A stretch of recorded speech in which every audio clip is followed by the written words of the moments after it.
अब ये क्वेश्चन क्या कह रहा है, इस क्वेश्चन को ध्यान से समझेंगे। इस क्वेश्चन को रोशन ने भेजा है, भागलपुर से है, जेई की तैयारी कर रहे हैं। क्वेश्चन बोल रहा है ए 1 kg ब्लॉक, एक 1 kg का ब्लॉक है, ये रहा आपके पास 1 kg का ब्लॉक, ये कोलाइड करता है with A horizontal weightless spring और फोर्स कांस्टेंट 2.75। ये ब्लॉक जो है ऐसे मूव कर रहा है और कोलाइड करेगा इस स्प्रिंग के साथ। तो जब ये ब्लॉक यहां पर आएगा तो ये क्या करेगा, ये ब्लॉक जो है इस स्प्रिंग के साथ क्या कर देगा, कोलाइड करना शुरू करेगा, यानी कॉन्टेक्ट में आ गया। देखो यहां पर the block compresses the spring. अब ये ब्लॉक क्या करेगा, इस स्प्रिंग को कंप्रेस करेगा। ये स्प्रिंग को जब कंप्रेस करेगा तो कहां तक कंप्रेस करेगा, the block compresses the spring 4 meter from the rest position. शुरुआत में ये स्प्रिंग जो है इस पोजीशन पर है, उसके बाद ये स्प्रिंग जो है मान लो यहां तक, ये यहां, उसके बाद ये स्प्रिंग जो है ऐसे ऐसे ऐसे ऐसे, ऐसे जो है कंप्रेस हो जाती है। तो यहां से ये ब्लॉक ने कितना डिस्टेंस मूव कराया इस स्प्रिंग का, ये 4 मीटर मूव करा दिया। ठीक है। If the coefficient of kinetic friction between the block and horizontal surface is 0.25, यानी कि ब्लॉक और सरफेस के बीच में काइनेटिक फ्रिक्शन जो है, आपको ये पता चलेगा भाई ये इस डायरेक्शन में लगेगा एफ के, है ना, f k that is equal to mu into k, ये आपको पता है, sorry mu into n, mu k into n, basically mu k into n. ये काइनेटिक फ्रिक्शन दिया है between the block and horizontal surface that is equal to 0.25, the speed of the block at the instant of collision. हमें जो है यहां पर जब ये ब्लॉक इस पोजीशन में था तो यहां जो है वेलोसिटी फाइंड आउट करनी है। तो कैसे करेंगे इस सवाल को, ये समझना है। जब ये ब्लॉक ऐसे ऐसे धीरे धीरे गया, मतलब धीरे धीरे मतलब मूव कर रहा है, तो जब ये इस पोजीशन पर पहुंचा तो इस स्प्रिंग के साथ कोलिजन हुआ। कोलिजन होने पर ये ब्लॉक आगे मूव करेगा, तो स्प्रिंग क्या होगी, कंप्रेस होगी। कितना डिस्टेंस ट्रेवल किया स्प्रिंग ने, 4 मीटर, यानी कि स्प्रिंग के अंदर जो कंप्रेशन आया, यानी कि एफ, जो स्प्रिंग का जो फॉर्मूला पढ़ते हो f s is equal to k x, तो ये जो एक्स आया है वो आपके पास 4 मीटर आ गया है। ठीक है जी। इसके बाद जब यहां ये ब्लॉक आ गया है तो यहां तक 4 मीटर तक पहुंचने पर हमें यह बताना है कि इनिशियल में जो ब्लॉक की वेलोसिटी थी वो कितनी थी। तो हम इस सवाल को करने के लिए कौन सा कॉन्सेप्ट यूज करें, हम इस सवाल को सॉल्व करने के लिए हम कंजर्वेशन ऑफ एनर्जी यूज कर लेते हैं। Conservation of energy, conservation of energy. अब कंजर्वेशन ऑफ एनर्जी से अगर आप ध्यान से देखो तो हम ये बोलते हैं बिफोर कोलिजन एनर्जी जो है, before collision that is equal to after collision. जो एनर्जी है वो कांस्टेंट रहेगी। कहने का मतलब यह है टोटल एनर्जी बिफोर कोलिजन और टोटल एनर्जी आफ्टर कोलिजन ये क्या रहेगी, कंजर्व रहेगी।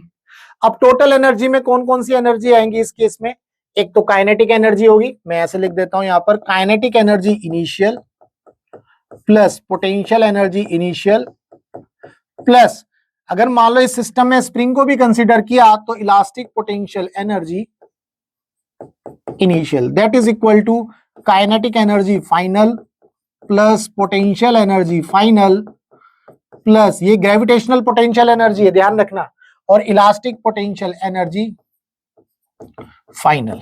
ठीक है जी। अब आप ध्यान से देखेंगे कि इसमें एक और चीज मिस होगी, वो हम अभी समझने की कोशिश करेंगे।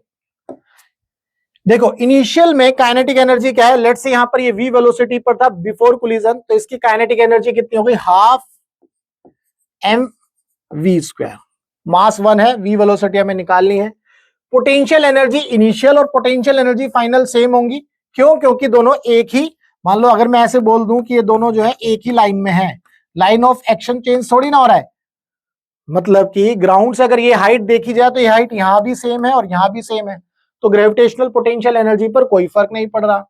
Initial elastic potential energy, spring तो इनिशियली क्या है, रेस्ट में है और रिलैक्स्ड कंडीशन में है, कंप्रेस नहीं हुई थी, है ना, shown in the figure compress the spring horizontal weightless speed of, ठीक है। तो स्प्रिंग जो है इनिशियल में तो रेस्ट में थी, तो ये कंप्रेस नहीं हुई थी, तो इलास्टिक पोटेंशियल एनर्जी ये वाली टर्म भी 0 हो गई। तो यहां पर आपको ये पता चला जो काइनेटिक एनर्जी है हाफ एम वी स्क्वायर, वो किसके इक्वल हुआ, काइनेटिक एनर्जी फाइनल के, ठीक है, प्लस अब पोटेंशियल एनर्जी तो जो है, अच्छा ये काइनेटिक एनर्जी फाइनल जो है ये भी क्या होगा, ये 0 हो जाएगा। क्यों, इसको भी समझ लेते हैं। जब ये ब्लॉक जो है इसको कंप्रेस कर देगा, इस ब्लॉक को इसने कंप्रेस कर दिया, तो यहां पर इसकी वेलोसिटी कितनी हो गई, इस पॉइंट पर इसकी वेलोसिटी 0 हो गई। तो यहां पर काइनेटिक एनर्जी फाइनल भी आपके पास क्या मिल गया, 0 मिल गया। पोटेंशियल एनर्जी मैंने बता ही दिया। अब इलास्टिक पोटेंशियल एनर्जी क्या हो गया, जब स्प्रिंग कंप्रेस हो गई 4 मीटर तक, तो क्या हम ये लिख सकते हैं हाफ के एक्स स्क्वायर, एक्स कितना है जी 4 का स्क्वायर, ये हमारे पास इलास्टिक पोटेंशियल एनर्जी आ गई। अब हमने ये तो बना दिया भाई कंजर्वेशन ऑफ एनर्जी से। अब यहां पर एक और चीज हुई है, अगर आप ध्यान से देखें, जब ब्लॉक जो है मूव कर रहा था, ब्लॉक मूव कर रहा था, उसके ऊपर फोर्स ऑफ फ्रिक्शन भी लग रहा था। ये फोर्स ऑफ फ्रिक्शन इसके मोशन को कहीं ना कहीं अपोज कर रहा था। जब अपोज कर रहा था तो इसका मतलब ये क्या है, लॉस है। तो जब हम टोटल एनर्जी की इक्वेशन लिखते हैं तो कुछ इस तरह से लिख लेते हैं, total energy minus loss that is equal to total energy, मतलब ये फाइनल टोटल एनर्जी है और ये इनिशियल टोटल एनर्जी है। कुछ इस तरह से लिख लेते हैं। तो अब ये टोटल एनर्जी को मैं एज इट इज रखूं, लॉस को इधर ले जाके रख दूं तो कोई दिक्कत नहीं है। तो मैं यहां पर बेसिकली लॉस को ऐड करूंगा, आउटपुट में मैं किसको ऐड कर दूंगा, लॉस को ऐड कर दूंगा। भाई लॉस तो इनपुट में था ना, टोटल एनर्जी जो भी थी हाफ mv स्क्वायर, उसमें जो है फ्रिक्शन की वजह से एनर्जी का लॉस हुआ, वो लॉस में आउटपुट में ले जाकर के ऐड कर दूंगा। तो यहां से हमारे पास आ गया half mv square that is equal to half, के की वैल्यू कितनी गिवन है 2.75, 2.75 इंटू, और ये हो गया 16 प्लस लॉस यानी कि force of friction. Force of friction कितना है जी, mu k into n, mu के कितना दिया है आपको 0.25, 0.25 इंटू एन, एन क्या होगा बेसिकली ये नॉर्मल रिएक्शन होगा इसका, और इसका ये वेट हो जाएगा mg, ये आपने पढ़ा होगा। तो यहां से मास इंटू जी, मास कितना है 1, जी की वैल्यू हो गई 10, ठीक है। दूसरा, ये तो हमने फोर्स निकाला है, हमें तो एनर्जी चाहिए, एनर्जी यानी कि वर्क डन चाहिए। अब ये ब्लॉक यहां से यहां तक कितना डिस्प्लेस हुआ 4 मीटर, तो मैं इसकी वजह से जो है जब वर्क डन निकालूंगा या एनर्जी निकालूंगा तो ये फोर्स इंटू डिस्प्लेसमेंट कितना हो गया 4 मीटर। उम्मीद करता हूं ये आपको समझ में आया। भाई यहां इनपुट में इसको माइनस करते हैं, लेकिन आउटपुट में ले जाकर के इसको मैंने क्या कर दिया, ऐड कर दिया। इस बात को समझना, कहीं ऐसा नहीं है कि आप सोचो ये तो अपोजिट डायरेक्शन में तो माइनस होना था, ये माइनस ही हुआ है लेकिन इनपुट से माइनस होगा, ये आपको समझना है। तो यहां इसको सॉल्व कर लोगे तो यहां से m की वैल्यू तो 1 है, 2 को उधर ले जाओ तो v square is equal to, 2 को इधर ले जाएंगे तो ये 2 से टूट जाएगा। तो यहां कितना आ गया, इसको जो है आप सॉल्व कर लो। तो 2 अपॉन में 2 इंटू 275/100 ऐसे कर लिया मैंने जी, प्लस इस 2 को भी उधर ले जाएंगे तो यहां पर 0.25 डिवाइडेड बाई 100, ये पॉइंट हटाऊंगा मैं, 10 इंटू 4 इंटू 2, ठीक है। इसको आप सॉल्व कर लोगे, ये 2 से टूट गया, ठीक, और 4 चौक 16 और ये आ गया 25, है ना। तो 25 एकम 25 और ये आ गया 2, 25 25 11, तो 11 चौक 44 प्लस यहां सॉल्व करेंगे तो 25 चौक का 100 और ये 4 से 4 कट गया, 10 दूनी 20, तो कितना आ गया जी v स्क्वायर आपको मिल गया 64, कितना मिल गया v स्क्वायर 64, है ना। तो v की वैल्यू किसके इक्वल आ गई, 8 के इक्वल आ गई। तो 8 metre per second is the answer, 8 metre per second is the answer. ये आपको समझ में आया कि जो फोर्थ ऑप्शन है हमारा वो सही है।